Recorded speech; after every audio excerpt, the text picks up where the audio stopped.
4 in the morning, I'm thinking about money. I need it, I want it, I can't even sleep.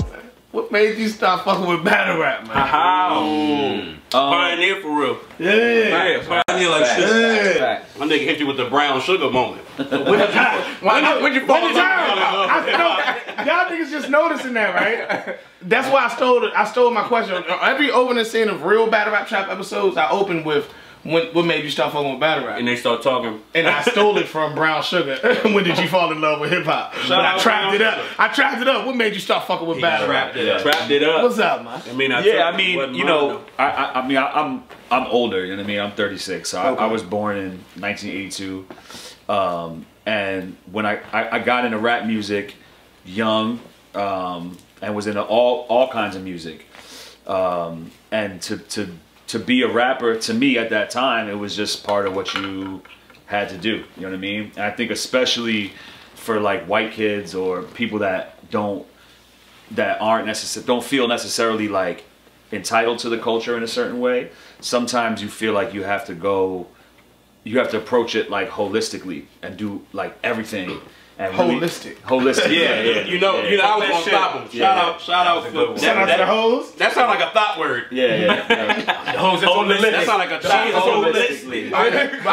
You're thinking of holistically. I was saying holistic. Like holistic, like put your 100% in. Yeah, like, you know, holistic medicine is like, they're not just gonna prescribe you something. They might tell you to eat differently and give you acupuncture and maybe some medicine, or give you, you know, they might treat cancer with some psychology too, and have your you know, holistic just means everything. Right? So, you know, for me it was just like, oh, I have to do this. You know what I mean? Like I have to freestyle. I have to be able to step into just a cipher with rhymes that I have ready, and I have to be able to write songs. And so it was like, I have to do this. I have to be able to do this. You know what I mean? And then I just think being competitive and seeing other people do it, I mean, it's like the coolest shit in the world, you know? Especially for me when I was like a little kid, and, you know, you see somebody who's older than you, probably high as shit, somebody says something off the cuff freestyle, and it just like blows your mind. It's like... Who though? Like for you, since you are basically one of the originators of modern day battle rap. What we know now. Yeah, who was the era above you that you looked up to? I mean, you know, first it was just like people around me, or if I would go to, you know, Washington Square Park, or go to Fat Beats and be outside, or be in a stairwell and just kind of being around a culture. And then I would go to actual like freestyle tournament battles. Like the one that I really used to go to a lot was Bragging Rights, and it would be like 16 MCs. And 8 of them would be pre-selected, and everyone else who wanted to be in it would put their name in a hat, and they would pick out the other 8 names, and then it would be like a tournament at a club, and people would buy tickets. You know what I mean?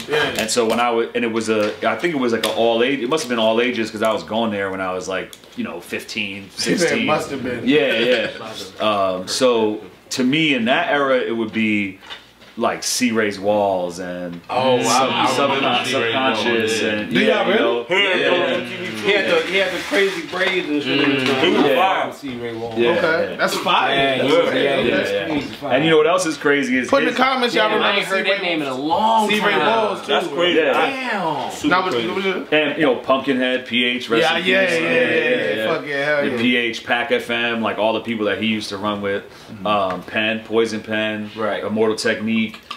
Even like Nems, who I didn't know yet at the time would be in the spot. These are real freestylers, huh? Yeah, exactly. Okay, it's like 90s. I mean, we're talking about like mid to late 90s, straight up. Yeah. Talking about Fuck Your Life Nems? Yeah, exactly. That's why because it's like poison. Like think about Poison Pen. Nems and Nemesis. No, I don't mean to bring no crazy shit up. But you remember when he jumped in y'all battle, Poison Pen jumped in with the... Yeah, he did. But it was because he came with that I super texted old it when that happened. I was like, now picture that for 5 rounds, B. You feel me? Straight up. When I watched that battle, I was like, yeah, you ain't been through shit, boy. You know what I'm saying? But he got that super old school type flow when he did. I don't know what made him do it, but I'm like, oh, or bricks in the house, bricks in the house. He was rapping like Chico Bean and the other dude from Wild Out. He was doing that? Yes, he was doing that. A super old school rappers and like fuck out of here. Yeah. But nah, okay, that's fire though. But I'm saying, so I wrote a question down, right? Yeah, forget that one. Whoa, what? I wrote like 6. Sound like he said I brought a question down, like it was upstairs. You've got more upstairs. You've been through, basically, you started in the late 90s, right? Yeah. Scribble Jam?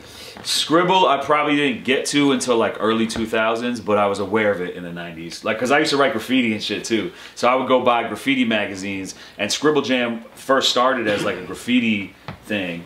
That's why it's called Scribble Jam. Yeah, exactly. And then it evolved over time where they were like, all right, let's add this, let's add that. And I had a graffiti magazine, and there was an article about Scribble Jam, because it's like before the internet where you couldn't be like, yo, who won this battle, who won that battle. So I was reading a recap like, so-and-so said this, and then he won, and I was like, yo, this event sounds crazy. I got to get there. So I actually found out about Scribble Jam through just graffiti magazines and shit.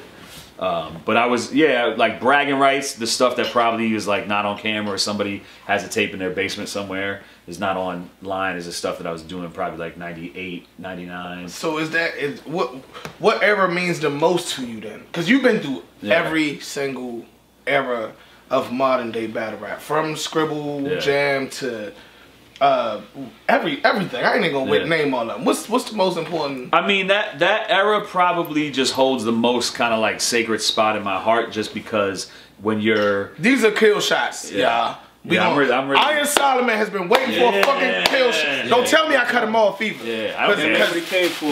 Because this is what he came for. And I know what I signed up for. I'm gonna get cut off. My man called an Uber here, man. We lit. We lit. And if we run out of this shit, we going back to the store till they close. Till they close too? Yeah. Alright, we here then. Here we go. And it's Christmas. Yeah, that, you know. Fuck the kids.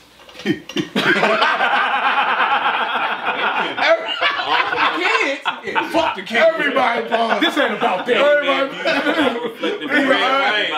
Because I was about to say, you know, when you're a kid and you were like, fuck the kids, and I was like, all right. There goes that answer. Youngest gonna be on. I was about to say, Slam so hyped for Iron Solomon to take a motherfucking kill shot. He ain't pulled nobody else no shit. Nah, see how everything stopped once he got it? Like, we lit. We lit. This is a team initiative. We lit, man. Listen, after this, pour your own, because I'm getting fucked up, man. With my man Solomon, I seen him at multiple events, and now I'm gonna let him finish answering this question. Well, we seen it. Well, and what happened at those events? We tried to. You wanted to do this at those events, and I kept telling you, fuck no, because I wanted it to happen and you came here. through and hit me. It was like, yo, I'm gonna be at so and so, hollering at my family. That's very close to where you at. Because I knew I wanted it to happen this way, where I was really pulling up. Everybody could be here. You know what I mean? But you said Scribble Jam is basically no, not even Scribble. Just like being, just like the mid to late '90s, like, but not because I think it necessarily was the best, but just because at that age, I'm first like exploring the city on my own. Making more decisions as a kid about what's cool to me and this and that. You know what I'm saying? Like, being impressionable and seeing things that I'm like, okay, like this is crazy. And those battles, like C-Raises from the Bronx, those battles that happened like downtown Manhattan, before downtown Manhattan was like where the movie stars live. You know what I mean? Right. And so it's like you got C-Rays from the Bronx, and Jin was from Queens, living in Queens, and Penn is from Brooklyn. I think Subcon is from Brooklyn, and you know what I'm saying. So it was like. It was before the internet, and I'm not saying that to be like, before the internet, but just that at that time you would be in your little neighborhood around your people, and you would kind of develop your shit in a pocket, and then when you get a chance to come out to an event where all the boroughs come out, like you have your hat to a certain angle that nobody's doing. You got the boots tied a certain way. The North Face. I'm the one that and then you got your you're like, I'm gonna hit him with this style, bum bum bum. And now it's like it's so quick. As soon as you do something creative and interesting, like people across the world are gonna be doing it. By the end of the day, when the shit drops. Because if it goes viral. So for me as a kid, just seeing these people who are a little bit older than me come out like that, and everybody's just, you know, the goggles and the whatever, and it was like, the goggles. Orange Sheik used to super rock the goggles. Yeah. But that was probably even after what I'm talking about. Yeah, like, you know, to me as a kid at that time, it was just that moment where the shit was still superheroes to me. We're gonna take this one to Iron Solomon. Oh, thank you guys. And every Arab battle rap that he ever touched. You know what I mean? I got a question. Kill shot. Let's do it. It's 4 in the morning, I'm thinking about money. I need it, I want it, I can't even sleep.